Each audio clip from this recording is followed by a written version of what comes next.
Ozzy Osbourne didn't just change rock, he lit it on fire, spat on the ashes, and kept walking. But behind the madness was a man with zero tolerance for ego, fakery, or bad music. Today we're diving into 6 bands Ozzy allegedly hated, and why some of them never saw it coming. 1. Motley Crue. Too wild for the Prince of Darkness? Alright, first up, Motley Crue. Yep, the glam metal, hairspray exploding, eyeliner dripping chaos machine from the 80s. You'd think Ozzy would love them, right? Wrong. Now, to be clear, Ozzy toured with Motley Crue. He even partied with them, but party doesn't always mean peace. Their 1984 Shout at the Devil tour went down in rock history for being, well, unhinged. Like Ozzy snorting ants off a sidewalk unhinged. Yes, that actually happened. But according to crew members, even Ozzy had his limits, and they somehow managed to push them. He saw them as reckless, immature, and constantly trying to one-up him in the shock value Olympics. Imagine trying to out-crazy the guy who bit a bat's head off live on stage. That's like trying to out-jump Michael Jordan wearing flip-flops. Ozzy later admitted he didn't fully respect their antics. To him, they were copycats with too much ego and not enough substance. He once said their behavior made him feel like the grown-up in the room. And when Ozzy Osbourne feels like the grown-up, you know things are bad. Plus, Ozzy's always had this sixth sense for spotting poser energy. And with Crue, there was just too much glitter and not enough grind. He respected raw talent, not stage props and strip club energy. He was about soul, struggle, and survival, not just scandal for headlines. So while the tour made history and the tabloids had a field day, behind the scenes, Ozzy was rolling his eyes harder than a goth teen at a pop concert. Motley Crue might have made noise, but to Ozzy, it wasn't music. It was mayhem for mayhem's sake, and that didn't earn his respect. 2. Van Halen. Too much flash, not enough fire. Now this one might sting for some people. Van Halen. Yeah, guitar god Eddie and high-kicking frontman David Lee Roth. But to Ozzy? Meh. Not impressed. Let's rewind to the late 70s and early 80s. Van Halen was exploding. Eddie's guitar solos were rewriting rock physics, and David Lee Roth looked like he somersaulted out of a glitter cannon. But when Ozzy first saw them live, he had a pretty blunt reaction. They're loud, they're fast, and they're not for me. See, Ozzy wasn't a fan of the whole peacock vibe, all that spandex, karate kicks, and tongue-wagging showboating. It just didn't vibe with his darker, doomier Black Sabbath roots. Ozzy was more paranoid in a graveyard, while Van Halen was shirtless at a pool party with a bottle of Jack and a fog machine. Different lanes entirely, and then there was David Lee Roth. Ozzy reportedly thought he was more of a circus act than a rock singer. One time, he even joked that Roth should join the Ringling Brothers instead of a band. That's cold, even by rock beef standards. Also, there was a bit of ego clash. Van Halen was cocky, especially Roth, and that rubbed Ozzy the wrong way. Ozzy, for all his chaos, actually respected humility in other musicians. Van Halen walked into every venue like they'd just invented electricity, and Ozzy just wasn't having it. Even Eddie, arguably one of the greatest guitarists ever, didn't get a pass. Ozzy acknowledged his talent, sure, but he felt the band was more interested in looking cool than sounding timeless. So yeah, to the Prince of Darkness, Van Halen was all spark and no soul. A lot of fluff, not enough fight, and in Ozzy's world, that's a one-way ticket to the nah pile. 3. The Buggles, the band that killed the radio star and nearly Ozzy's sanity. You know that song, Video Killed the Radio Star? Super catchy. Synths, robotic voices, 80s weirdness dialed up to 11. It was the first music video ever played on MTV. And Ozzy Osbourne, he hated it. Not because it was a bad song per se, but because it signaled the death of everything he stood for. Real instruments, loud amps, guitar solos that melt your eyebrows off. Suddenly, the music world was obsessed with eyeliner, keytars, and dancing in outer space. The Buggles weren't just a band, they were a warning shot. Ozzy once joked that when he heard the Buggles for the first time, he genuinely thought aliens had hijacked the radio waves. "Where's the bloody riff?" he blurted out in an interview, visibly baffled. It sounded like R2-D2 had joined ABBA. You can almost picture him looking around the studio, waiting for someone to confirm it was a prank. To a guy who made a career off thick guitar sludge and demonic screams, the chirpy synths of "Video Killed the Radio Star" probably felt like musical betrayal. It's not that Ozzy hated pop, he just didn't know what to do with music that sounded like it was beamed in from a disco orbiting Saturn. What really rubbed him the wrong way was how much attention bands like the Buggles were getting.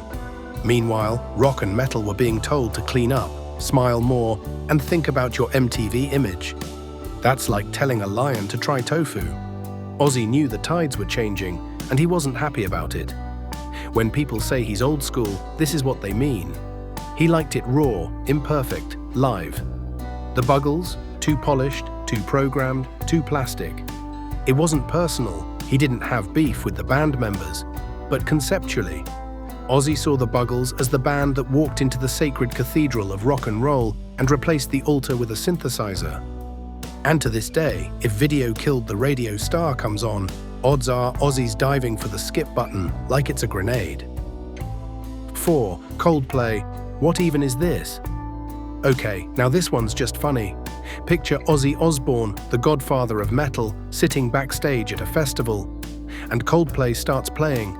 Cue the slow head turn, the squint, and the classic Ozzy line, "What the fucking is this?" Ozzy has never been shy about saying he just doesn't get Coldplay. To him, it's like ambient music that forgot to be interesting. He once joked that Coldplay sounds like music for people who are scared of real emotions. Ouch. It's not that he thinks they're bad musicians. Chris Martin can sing, the band can play. But Ozzy's brain is wired for crunching guitars, apocalyptic lyrics, and drums that sound like war. Coldplay? That's more floating through a soft-focused dreamscape while thinking about your ex. Not exactly Prince of Darkness territory. There's also a generational gap. Ozzy came up in an era where music was dangerous, rebellious, and borderline satanic. Coldplay came up making songs that play during pharmaceutical ads and wedding montages. That disconnect? Massive. So when asked if he'd ever collaborate with them, Ozzy laughed and said, "Only if they want me screaming in Latin halfway through." Respectful? Sure. A fan? Not even close. 5. U2, the band that gave Ozzy a headache in 4/4 time. U2. The band that turned echoey guitars, sunglasses at night, and global charity concerts into a career.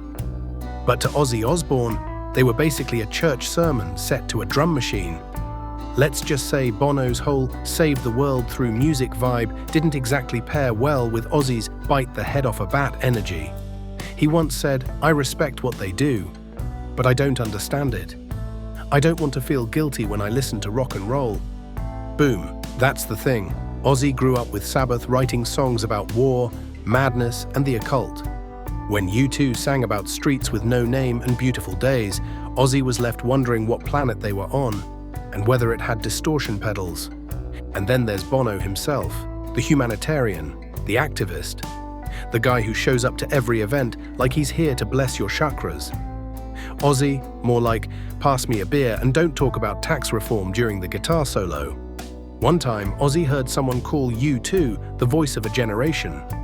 His response? "If that's the voice, I'd rather be deaf." Savage? Sure, but classic Ozzy. In his eyes, U2's sound was too safe, too clean, too nice. And for a man whose concerts once featured explosions, crosses, and screaming fans clawing to get on stage, that kind of politeness just didn't belong on his playlist. Let's just say, if you played With or Without You in his dressing room, you'd probably wake up with your speaker in the toilet. 6. Radiohead, the band that made Ozzy feel like he was being haunted by calculators. Now this one's more of a mismatch than a rivalry. Radiohead, bless their brilliant glitchy hearts, make music that sounds like your laptop is having an existential crisis. Critics call it genius. Ozzy, he once described it as music that makes you feel like you're being chased by a sad ghost. Seriously, he gave Radiohead a shot once. Listen to Kid A.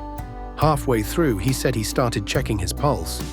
"Are they playing in reverse?" he asked. "Did my speakers break, or is this supposed to sound like a robot crying in a basement?" Thing is, Ozzy doesn't hate them personally. He just doesn't get it. All the layered distortion, the abstract lyrics, the beats that never quite drop. He felt like he needed a decoder ring just to follow one verse. And Tom Yorke's voice. That spooky falsetto that floats in like a ghost, asking if you've seen his existential dread. It gave Ozzy the creeps. He even once asked Sharon if Radiohead was a parody band. She said no. He said, "That's even worse." To be fair, Ozzy respects innovation. But there's a limit. You can experiment with sound all you want, but if the song doesn't slap, even just a little, Ozzy's out.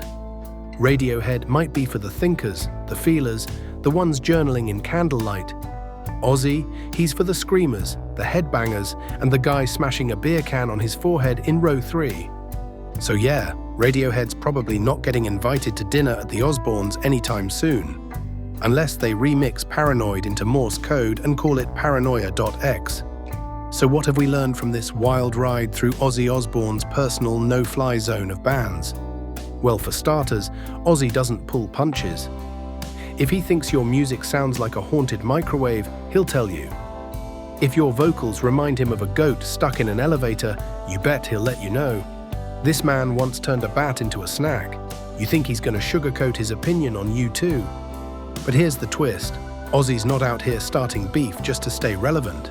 He's not trolling for attention or clout. He's just brutally, almost adorably honest. He likes what he likes. Heavy riffs, loud drums, chaos in sonic form. And if your music sounds like it was produced in a yoga retreat or engineered by a sad algorithm, well, don't expect him to bang his head to it. And look, Ozzy's disses, while savage, are weirdly wholesome. He's not out here cancelling bands or trashing their fans. He's just saying, "That ain't for me, mate." And that's kind of refreshing in a world where every disagreement becomes a full-blown war. So whether you love Maroon 5's catchy hooks or think Radiohead's experimental genius changed music forever, it's all good. Just don't expect the Prince of Darkness to make a playlist that includes them, unless it's to scare off intruders. Now, if you enjoyed this backstage pass into Ozzy's unfiltered thoughts, and you want more wild stories, raw rockstar honesty, and the kind of music commentary you won't find on Rolling Stone, then you know what to do. Smash that like button like Ozzy smashed hotel TVs. Hit subscribe like it's the start of Crazy Train, and leave a comment telling us which band you think Ozzy should roast next. Because let's face it, he's got opinions. And we've got ears. Let's keep this madness rolling. Rock on.